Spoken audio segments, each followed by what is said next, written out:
Nous sommes ici au Centre culturel canadien où j'ai la chance avec Alain Thibault, commissaire à Montréal, avec la bienveillance de Catherine Bédard qui dirige l'espace d'exposition du Centre culturel canadien à Paris, d'organiser cette 3e exposition d'une série.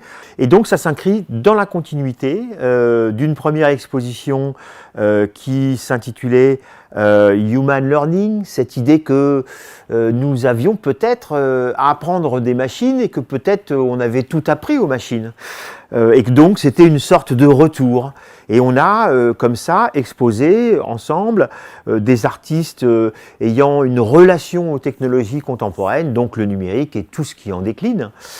On a fait ensuite une 2e exposition, c'est tous les 2 ans parce que ça s'inscrit dans la Biennale internationale des arts numériques, NEMO, de la région Île-de-France, avec une grosse exposition au 104, et puis comme ça des petits points en Île-de-France, à Paris. La 2e étant nommée Decision Making. La question là c'était d'envisager la prise de décision humaine, collaborative, machine, humain. Ça n'est pas sans poser des questions. Évidemment, toujours en filigrane, l'intelligence artificielle et tout ce que ça offre. Et d'ailleurs, c'est intéressant de remarquer qu'en 2023, on n'en a jamais autant parlé, alors que finalement, on en parlait déjà il y a 4 ans. Et puis, cette 3e exposition, qu'on a décidé d'intituler « En d'infinies variations ». En d'infinies variations, pourquoi? C'est parce que jamais nous n'avons fait autant d'images, il n'y a pas de débat là-dessus. Mais aussi, jamais nous n'en avons fait autant au point de pouvoir laisser la machine produire pour en choisir. Je dirais que dans la photographie, il y a toujours eu 2 grandes tendances.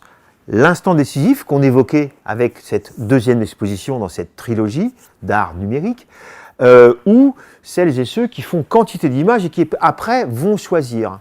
Je pense qu'on est dans cet après du choix. Typiquement, avec les IA génératives aujourd'hui, on peut faire autant d'images qu'on veut, on va en choisir une. Donc ici, on se dit que cette exposition, on l'a pensée un petit peu comme un atelier ouvert où quasiment les œuvres sont en train de se faire. D'ailleurs, il y en a une qui est générative, qui donc évolue au fil du temps, et d'autres qui ont eu un temps génératif ou qui ont été faites en atelier. L'atelier de ces artistes-là, souvent, c'est l'ordinateur. Mais aussi, à un moment donné, on verra une de ces œuvres qui évoque, présente l'atelier de l'artiste, étant ce lieu dans lequel on travaille depuis des siècles et des siècles.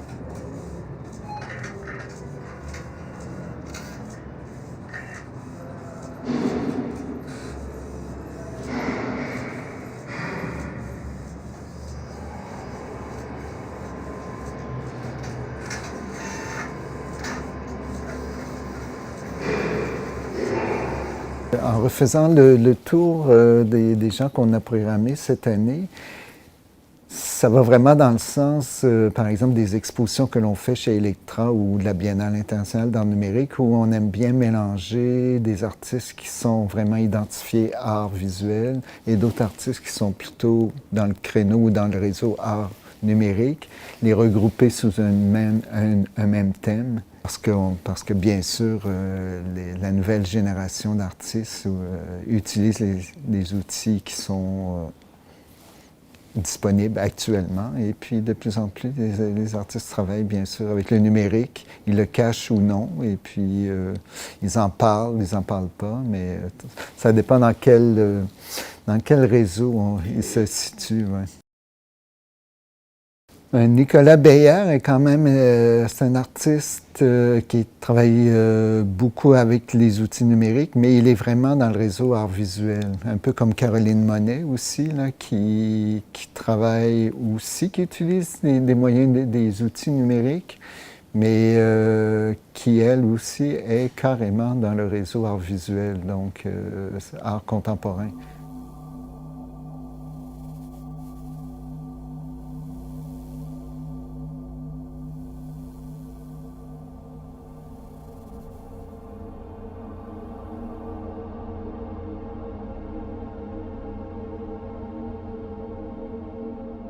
Un artiste comme Timothy Thomasson, qui était originaire d'Alberta, qui étudiait à l'Université Concordia et puis qui est bien implanté maintenant à Montréal.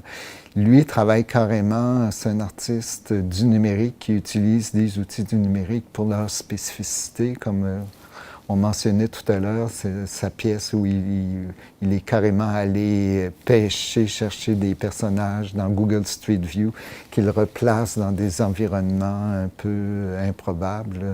Et tout ça est géré par un moteur de jeu plus une programmation qui fait en sorte que les variations sont infinies et ça va tout à fait dans le sens de la thématique de l'exposition.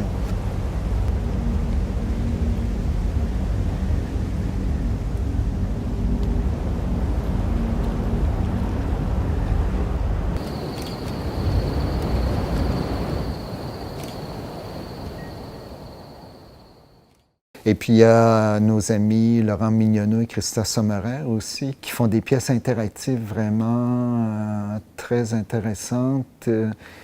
Ils sont un peu entre les deux aussi, entre les arts visuels et contemporains et les arts, mais plus connus du côté numérique. Étant eux-mêmes basés à Linz, donc ils sont très connectés à ce grand festival Ars Electronica.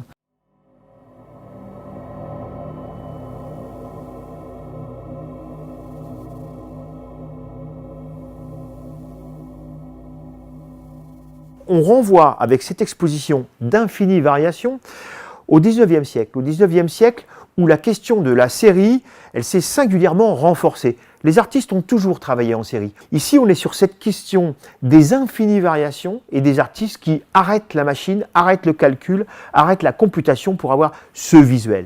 Au-delà de cette question du travail en série, on a pensé aussi à la question de la version. Ici, on a des œuvres qui sont aussi des versions de ce qui a été initié en alpha, en bêta, d'œuvres qui s'affinent, que les artistes aussi sont susceptibles d'améliorer ou de faire évoluer.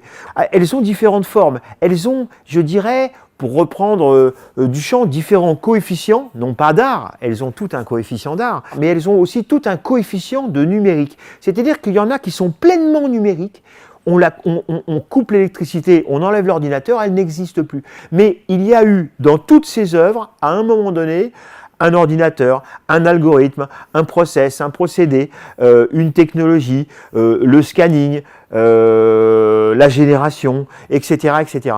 Et c'est ça qui nous intéresse avec Alain Thibault et Catherine Bédard, c'est faire des expositions d'art contemporain qui s'inscrivent dans la continuité de l'histoire de l'art. Et on est très attaché avec cette thématique volontairement assez large à ce que les œuvres dialoguent entre elles. Et ça d'ailleurs c'est intéressant, on a eu un moment d'échange à distance tous les trois, où on se pose la question de la scénographie, et quand bien même on a essayé de faire de notre mieux aussi pour servir les œuvres, quant à la lumière, au son, etc., on accepte l'idée dans quelques jours à 18h, à ce que ces œuvres nous échappent, à ce que le public se les approprie, à ce qu'elles dialoguent entre elles, à ce que le public finalement termine, achève ces œuvres qu'on pourrait presque qualifier de l'inachèvement et qui se révèlent totalement dans les commentaires du public.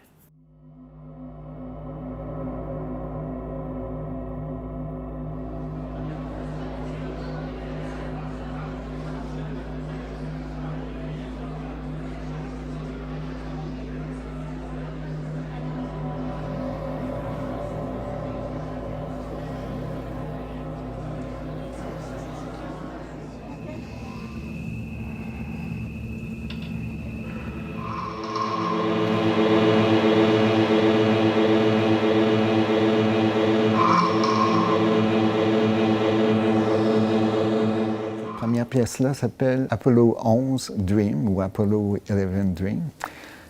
En fait, je suis retombé dans une librairie de livres usagés, justement dans la vitrine. Je revois un livre, c'est la traduction de Marguerite Yourcenar de Mishima, des 5 nœuds modernes.